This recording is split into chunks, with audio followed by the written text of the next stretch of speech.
So hello to everyone out there and welcome to our virtual On the Couch with Chris McGowan, Chief Executive of South Australia Health. My name is Trish Tebbett and I'm a partner here at PwC. I lead our healthcare practice across South Australia and Western Australia, and I'm joining you today from an extremely wet and windy Perth, but I'm very much looking forward to getting back to Adelaide as soon as our borders here finally open. So today I'm going to be asking Chris a few questions about responding to the challenges of COVID-19, as well as getting his thoughts about the potential opportunities arising from this crisis. But before we start, I'd like to acknowledge that the land that Chris is on today is the traditional lands of the Kaurna people, and the land I am on is the traditional lands for the Whadjuk people. I recognise their continuing connection to land, water and community, and I pay respect to elders past, present and emerging. I would also like to quickly acknowledge the IPAA team and their major partners, PwC, Flinders University, the Office of the Commissioner of the Public Sector's Employment South Australian Leadership Academy, and the Government Senior Management Team for being able to create this opportunity for us here today. So welcome, Chris. Thank you very much, Trish. Nice to be here. And I'd also just acknowledge the traditional landers of the land. So it's certainly not been the start, Chris, to 2020 that probably any of us imagined. So COVID-19 has transformed our day-to-day workings and will do for the foreseeable future. South Australia has performed extremely well on the COVID front with a total of just 440 cases and 4 deaths, and there's now been no new cases since the 26th of May. But reflecting back on everything that's happened over the last 3 months, what would you say were the biggest challenges you faced, and what are some of the most important things you did to respond? You know, part of my answer to that question is true for South Australia and WA, and I think also Australia as a whole. I think the thing that we did that distinguishes us from other countries like America and UK and the like was responded pretty early. You know, when we saw this virus coming, you know, public health officials from around the country were very aware and alert to respond quickly.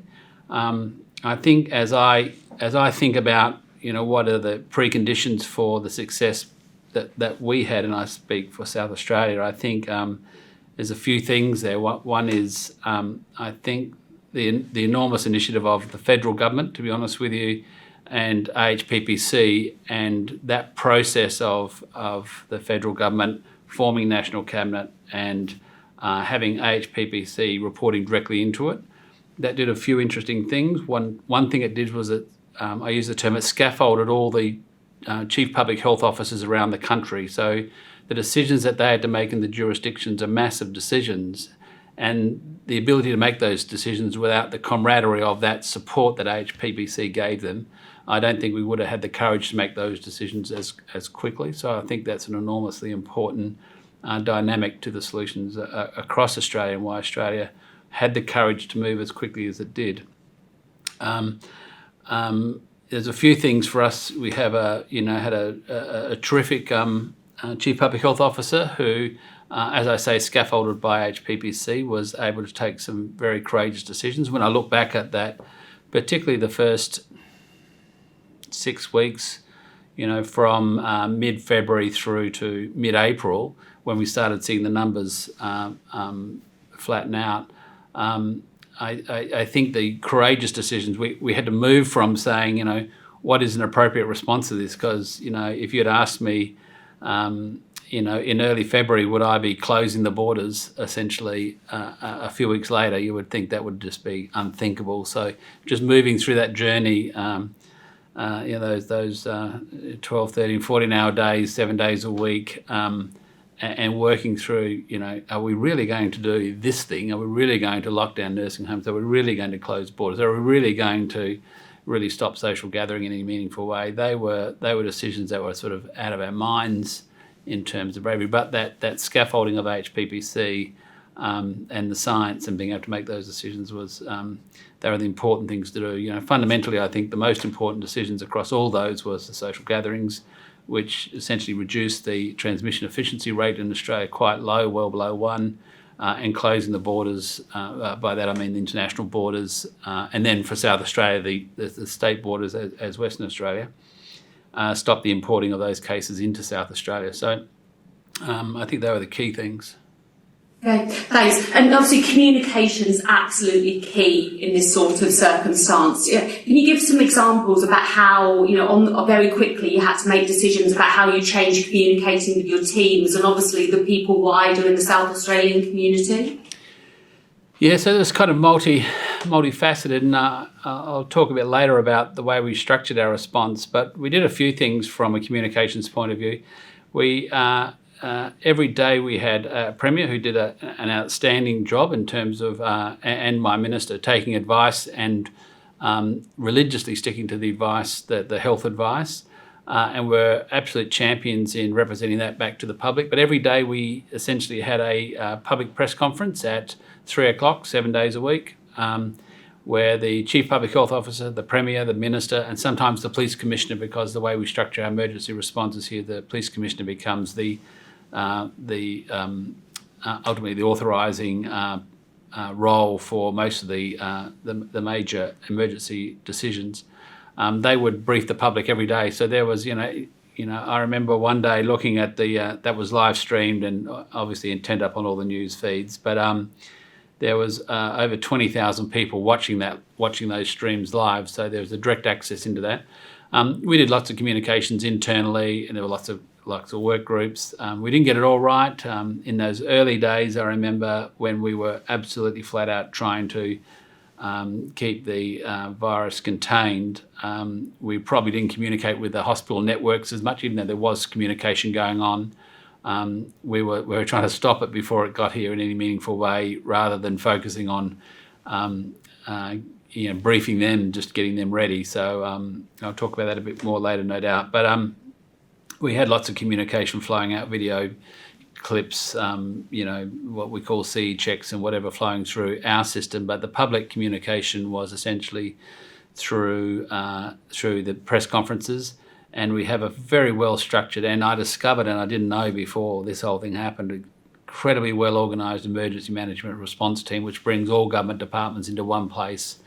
It was called the State Emergency Centre, and that had a standard meeting at 1 o'clock every day. So we were in there briefing those, which meant we were effectively briefing every other department in government. So they were the major channels, I think. Okay, and obviously I've been living and breathing it here in WA, and we've had a team working there from the beginning, working alongside the team. But talk to me about how you did structure your response and just what it was like in the department for those early few weeks. Yeah, it was. It changed. It's very interesting to reflect on it. It started early on. We kind of cobbled together a bit of a sort of a crisis management situation sort of room with some architecture to it. But as it went from being in a really high risk, getting our response ready, to okay, this is full blown. We moved to we identified 6 streams of work. Essentially, the 3 goals that we said we needed to achieve was to effectively suppress the onset of the disease, so slow down, flatten the curve, as the saying goes. Secondly, to optimise the public health system, so it's going to be able to cope with the potential thousands of cases. And thirdly, to keep the public confidence in the way we were responding to it, so they did what they needed to do, but also, the well-being of the public was supported. So they were the 3 goals, and to do that, we had 6 streams, and they were, to suppress the disease, to optimise the public health system, but also another stream was to optimise and integrate with out-of-hospital systems, so general practice, pharmacies, make sure people could get tested, interacting with nursing homes, all those pieces, hospital at home, so we can manage the demand that was going to arrive more efficiently. There was the whole of government response, so we had a whole stream around how we communicate, because the education system needed to know how to respond, the mines and energy needed to know how to work with FIFO workers. There's a whole bunch of things through government that we were interacting, and the emergency services group had set up a command centre on our 3rd floor. So there was that work. There was the enabling work, which is PPE, getting technology solutions in place really quickly. So there's a whole bunch of things that went on in the enabling area, and the 6th one was communications. I hope I haven't missed one out, and that was just focusing about communicating what all those groups were doing. So this way we structure it is each of those streams would have a meeting first of all, about 7 o'clock, we would meet with the police, because the police were essentially the enforcement arm of the responses and all the directions and all those sorts of things. So we'd be meeting with those at about 7 or 7:30. At 8 o'clock, all those streams would meet, and they'd be having a set of key things they needed to do to achieve those things. For example, the public health, it was getting people tested, getting the contract tracing group done, getting that group escalated to be 7 or 8 times the size it was, splitting it into more than one group. So if one group got the virus, the other group could keep working, all those sorts of things. Getting technology, did amazing work partnering with the Australian Criminal Intelligence Commission. We're using the same sort of software that they've got. So we'll be loading our contract tracing software into their data into their software, so they could get the tracing the same way we'd trace terrorists or criminals or whatever else. So we're using those sort of technologies. So just, the agenda of those work streams was quite full, and they would report, they all have project managers. The project managers would meet at 9 o'clock and make sure no balls got dropped between any of those streams, and produce a report which came to a situation meeting at 10:30, and that was essentially all the executive and Chief Public Health Officer and her deputies, and we would essentially make the decisions. And the rule was we make the decision on the day. The worst you could do was defer it to the following day because there was some critical information missing, but it must be available the following day to make the decision. We'd make the decisions, the work would get done in the afternoon, and we would then brief with the LHNs at sort of 4 o'clock virtually. So that sort of cadence just let us move really, really quickly on every decision, and we did things that would normally take us a year or two to do. We were doing in days and weeks. It was very effective. Great. And what were some of the biggest surprises over the course of the month? Going back to the beginning, no one thought we were going to be sitting here dealing with such a pandemic. Was there some surprises during the process, things that happened that you weren't expecting? The whole damn thing was a surprise, really. Listen, once it got, I guess for me, the biggest surprise was the power of, it was the power of the public service per se. So people often think of the public service as sort of, I think Paul Keating used the term, sort of forelog-tugging bureaucrats. Actually, in this situation, it was an absolute machine. It didn't matter what you had. So I remember one morning with the police, a good example of the early morning with the police is we had a case in, I won't say where, but it was in one of the critical infrastructure. So think power networks, telecoms, those sorts of things, water. One of those had a thing, and we were a bit worried about an outbreak there, but it begged the question, this is a key vulnerability.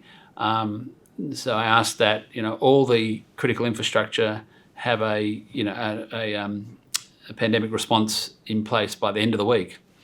And you just throw that down into this emergency team, it's done. People would go out to each of those groups, work with their executive teams, 24 hours later, have some drafts, they'd be looked at by public health officers, some questions, go back, clear those questions up, back in by the Friday, done. That's something that would normally take 3 or 4 months to get done. It was done by the week. So the power of the emergency response teams, which was just mind-boggling. And they weren't prepared, they're not designed for it, they're designed for bushfires and floods and those sorts of things. So this has been stood up for, and it's still there now, it's been stood up for, whatever it is, 3 months or so. And they're just in the cadence and just managing things day in, day out. No ball gets dropped. Once you throw a problem to them, you just know it's going to be done. So it's just been fantastic. So that's been a real surprise. That's great. I'd like to, in a moment, pick up around your own personal leadership, but, we do talk a lot, as I said at the beginning, about the challenges that's happened during the last few months. What do you think some of the key opportunities, though, that what have we learned along the way that we can take into the future? I think I can speak for our enterprise. It's discovered a capability that it didn't know it had.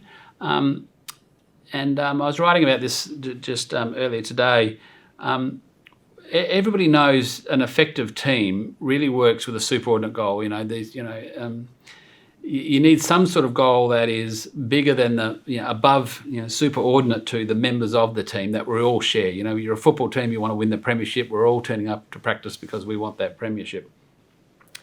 The nature of COVID was that superordinate goal was crystal clear, and it was incredibly threatening.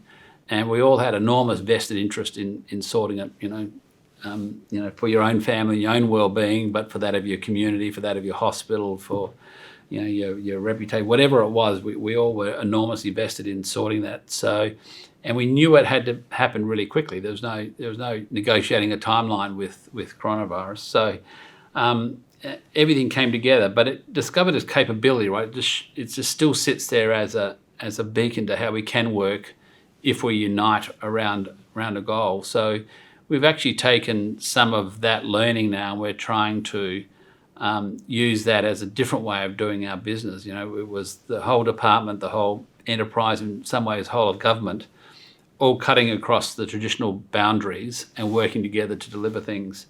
So we've gone through a process sort of in the last month or so of saying, well, okay, we're going to come out of this, we're getting more relaxed about it, we can contain this and work with this now, we've got confidence.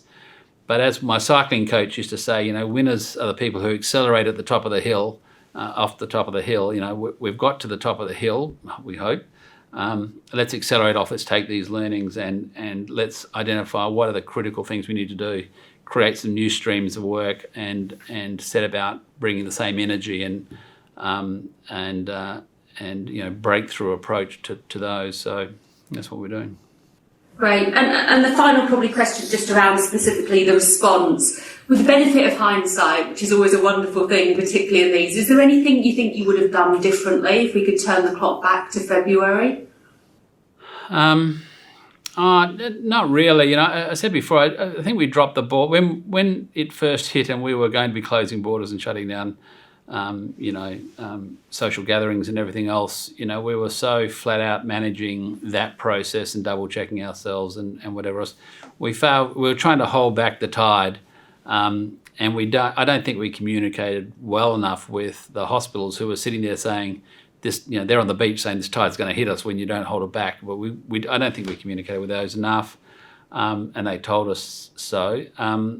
So I would have done that better, but by and large, looking back, I'm an outcomes person. I'm pretty happy with the outcomes. I did some calculations the other day. If we had the same per head of population, roughly adjusted for age, if we had the same experience as the UK had, we'd have well over 1,000 deaths. So we've had 4. There aren't many people as I look around my department and my enterprise, and even across government.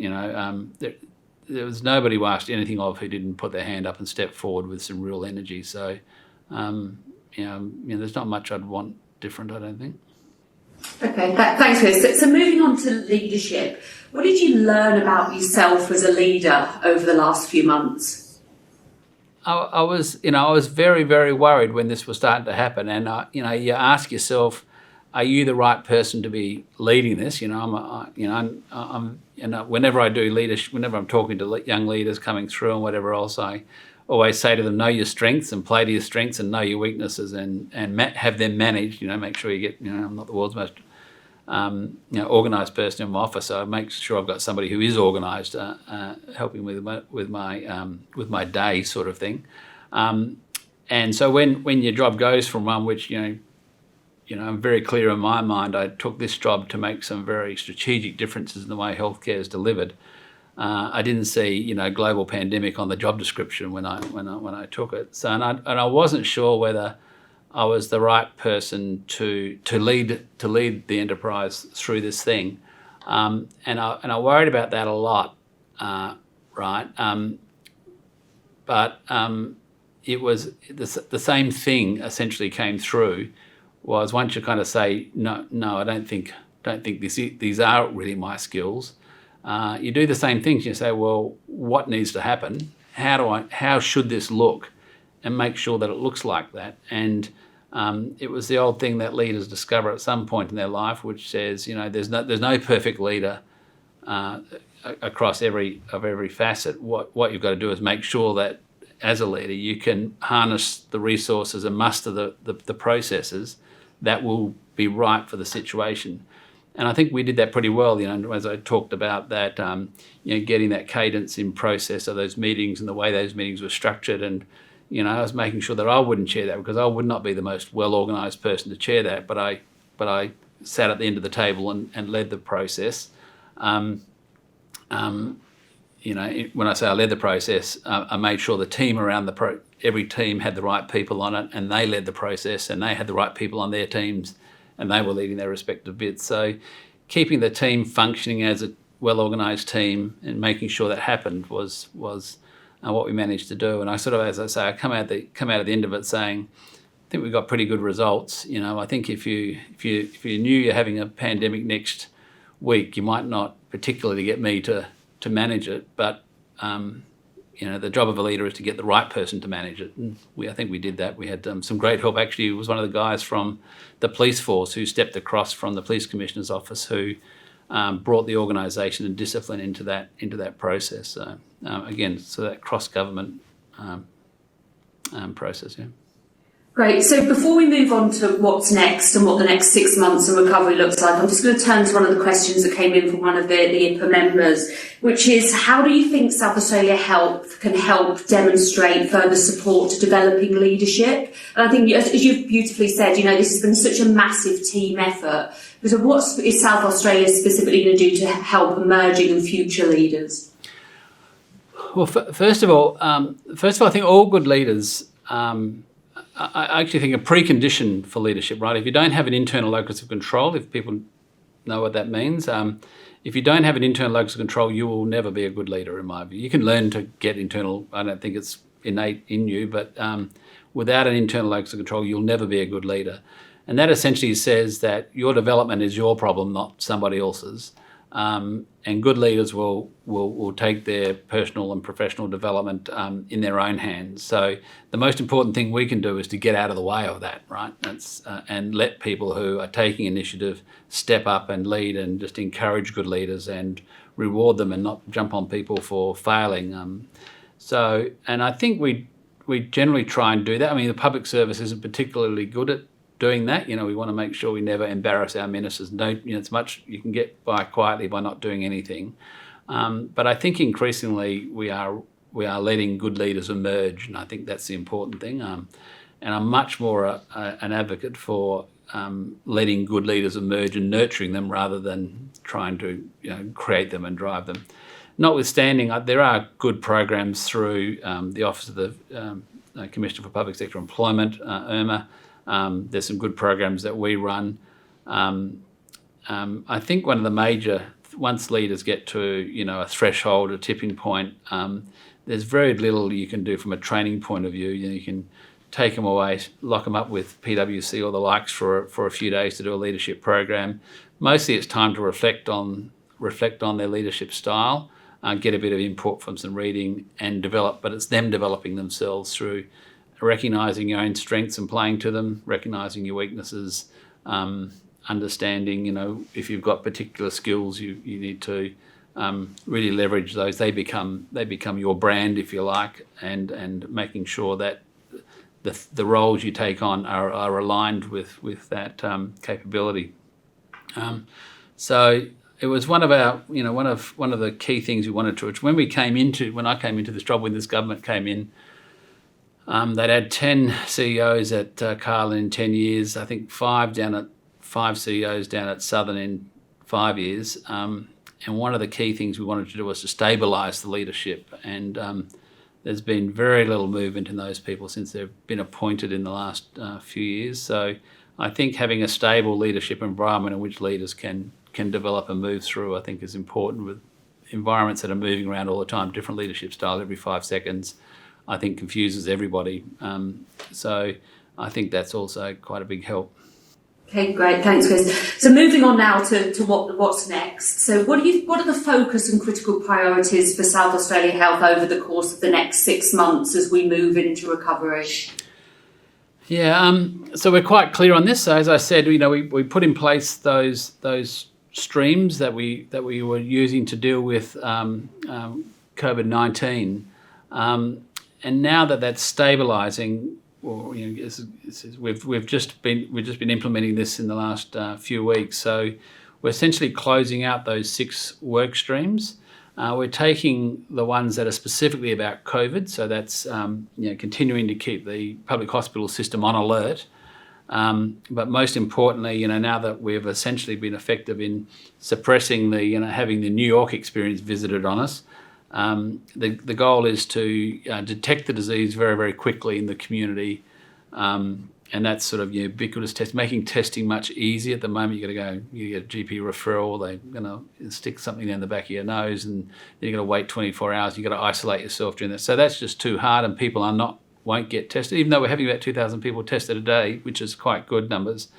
It's got to be much higher than that, and it's got to be for particularly symptomatic people to be very easy. So we're doing some experimentation around pharmacies being able to test people going in to get some strepsils or something, and you can just get testing right there on the spot and not be isolating, and if it's positive, we'll act. So testing, contact tracing, really building that team so it's really fit for purpose, and the ability to manage outbreaks if you get a nursing home, congregate living, or the meat works. We need to be able to manage that really. So we've essentially built real capability around those three functions, and they sit in a public health stream.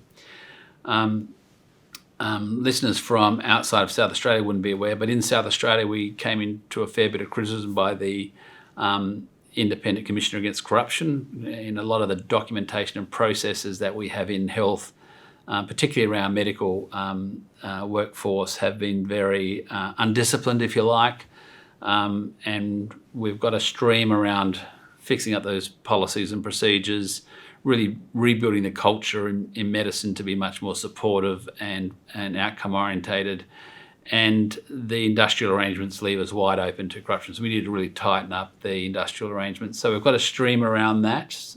And we went out and consulted with the LHNs, the unions, the AMA, anybody who would talk to us really, who are all saying to us they're so impressed with how the department had managed through the COVID process. They're saying, you've just done such a great job. I've never seen a department so nimble and fast acting.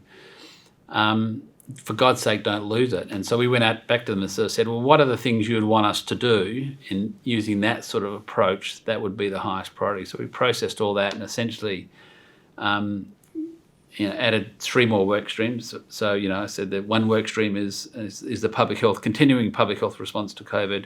One is a response to the ICAC report. And the others are really building on the relationship we developed with general practice and the out-of-hospital sector around how to manage that interface between people who are too sick for their GP to look after but really don't need hospital, and how we do that better. We're already doing quite a bit of work in that area, but we just want to dial the urgency to that up. The second one is outpatients. So outpatients in South Australia has been a cot case, and that's a can that's been kicked down the road for 2 or 3 decades now, but we don't know our new to review ratios, there is no discipline whatsoever in outpatients. It's difficult to even tell you what the average waiting time is for a neuro appointment.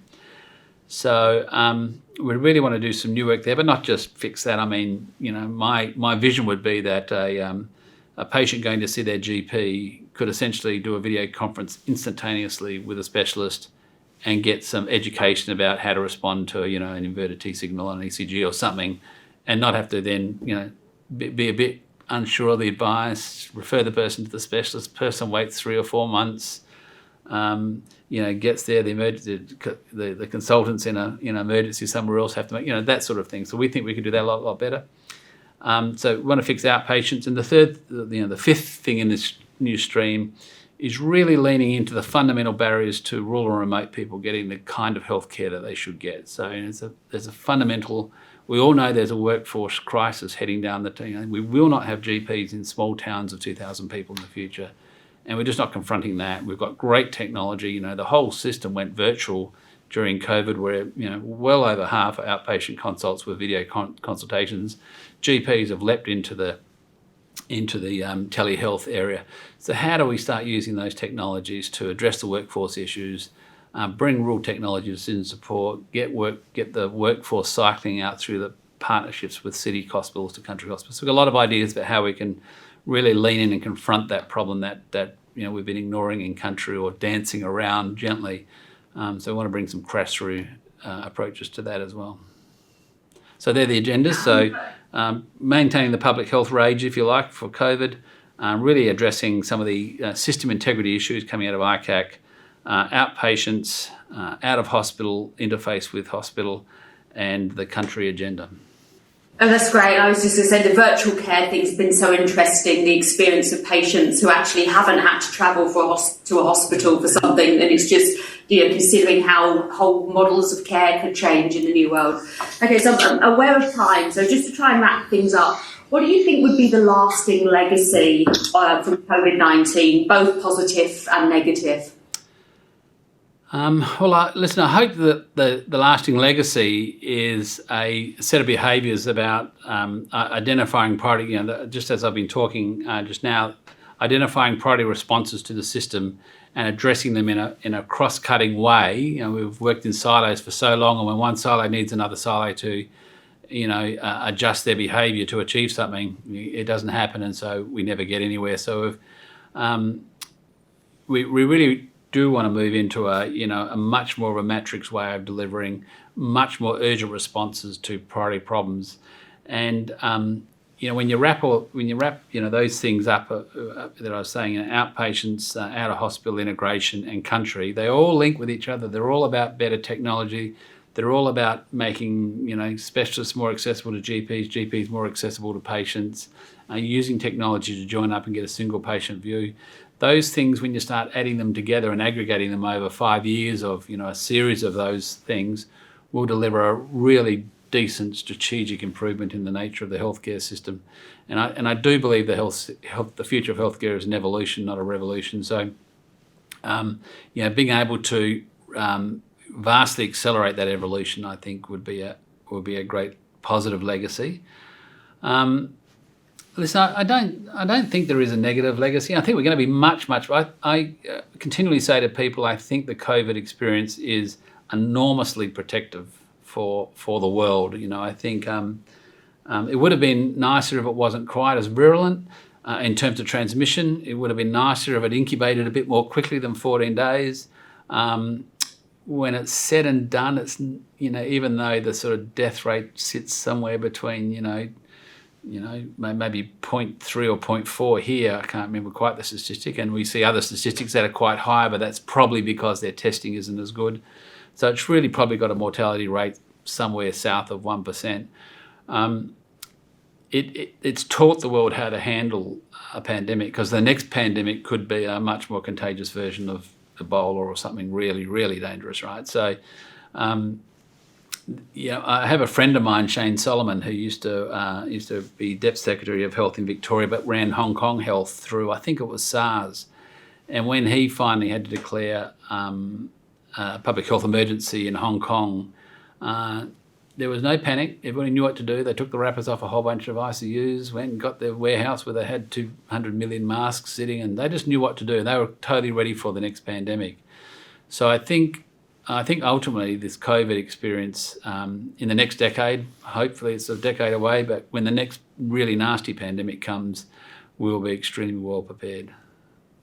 Okay, well, Chris, that's great, and that's all we've got time for. Just before we close, are there any other closing messages you would like to say to everyone? No, I just want to recognise that, whatever people think about the response, I think this is very true across the country. It has been a real good example how the health system can work together. It's uniquely good in a crisis, the health systems in this country, and it's been a great team effort, I think, in South Australia, but also when you see what's happened in Western Australia and Victoria and all the states, I think, and as I say, the incredibly important role of AHPC, the National Cabinet, and the respective premiers taking such a strong lead, I think has been an absolutely outstanding example of what good governance looks like, to be honest with you. Great. So thank you so much for your time this afternoon and your thoughts and insights in these challenging times.